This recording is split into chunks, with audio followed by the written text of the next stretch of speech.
Hello viewers, আসসালামু আলাইকুম। সকলেই কেমন আছেন? আজকে আমি একটু অন্যরকমভাবে খাসির মাংস দিয়ে তেহেরি রান্না করব, তাই ভাবলাম আপনাদের সাথেও শেয়ার করি। এই রান্নাটি আমি আমার হাজবেন্ডের কাছ থেকে শিখেছি, আশা করি আপনাদেরও অনেক ভালো লাগবে। একটি বাটিতে আমি ভালোভাবে খাসির মাংসটি ধুয়ে নিয়েছি, তারপর স্বাদ মতো লবণ, পেঁয়াজ বেরেস্তা, 2 চামচ কাঁচামরিচ বাটা, এখানে 1 কাপ টক দই দিয়ে এখন আমি ভালোভাবে হাতে মাখিয়ে নিব। 1 ঘন্টার জন্য রেস্টে রেখে দেবো। হাতে সময় না থাকলে আপনারা 15 মিনিট কি 20 মিনিটও রাখতে পারেন। তা আমি আগে থেকেই পেঁয়াজ বেরেস্তা করে রাখছিলাম, সেই তেলটি দিয়ে দিলাম। পেঁয়াজ কুচি, রসুন দিয়ে এখন আমি ভালোভাবে ভেজে নিব। 2টা তেজপাতা, 7টা সাদা এলাচ, 2টা কালো এলাচ, 1 চামচ গোলমরিচ, 4টা দারচিনি, 8টা লবঙ্গ দিয়ে একটু ভেজে নিব। তারপর 1 চামচ আস্ত গোটা জিরা দিয়ে দিলাম। এখানে আমি 1.5 চামচ আদা রসুন জিরা পেস্ট দিয়ে দিলাম, স্বাদ মতো লবণ, 2 চামচ কাঁচামরিচ বাটা, 1 চামচ গুঁড়ামরিচ, 1 চামচ ধনিয়ার গুঁড়ো দিয়ে এখন আমি ভালোভাবে তেলে ভেজে নিব। অল্প একটু পানি দিয়ে দিলাম। তারপর রাঁধুনি রেডি মিক্স তেহেরির মশলাটি অর্ধেক দিয়ে দিলাম। দিয়ে এখন আমি ভালোভাবে মশলাটি কষিয়ে নিব, এই জন্য ঢাকনা দিয়ে ঢেকে দিলাম। এভাবে কিছুক্ষণ আমি মশলাটি কষিয়ে নিব। যখন মশলার গায়ে তেল তেল উঠে আসবে তখন আমি ম্যারিনেট করা মাংসগুলো দিয়ে দেব। দিয়ে আমি ভালোভাবে নেড়েচেড়ে দিব, যেন মাংসের ভিতরে ভালোভাবে মশলাটি ঢুকে, এজন্য ভালোভাবে নেড়ে দিব। আর আমি একটু পানি দিয়ে দিলাম।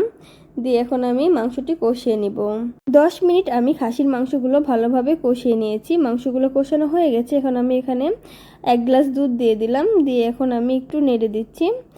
আর এখানে আমি 1 চামচ চিনি দিয়ে দিলাম। চিনি দিলে খেতে কিন্তু অনেক মজা হয় আর স্বাদও বেড়ে যায়। আর এইদিকে খাসির মাংসগুলো ভালোভাবে রান্না হয়ে গেছে। এখন আমি নামিয়ে নিচ্ছি একটি বাটিতে। মাংসগুলো যত ভালোভাবে কষাবেন তেহেরি রান্না কিন্তু তত বেশি স্বাদ হবে।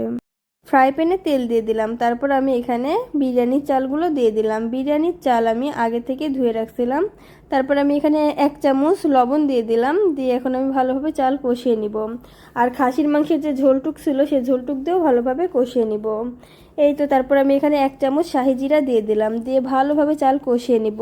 তারপর আমি পরিমাণ মতো পানি দিয়ে দিব। দিয়ে একটু নেড়ে চেড়ে তারপর এখানে আমি 1 গ্লাস দুধ দিয়ে দিলাম।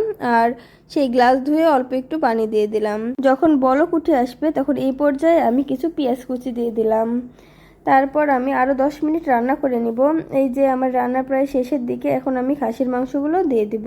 খাসির মাংসগুলো দিয়ে আমি ভালোভাবে উল্টিয়ে পাল্টিয়ে নেড়ে দিব। তারপর এখানে আমি 7টা কাঁচামরিচ দিয়ে দিলাম। দিয়ে এখন আমি ঢাকনা দিয়ে ঢেকে দেবো।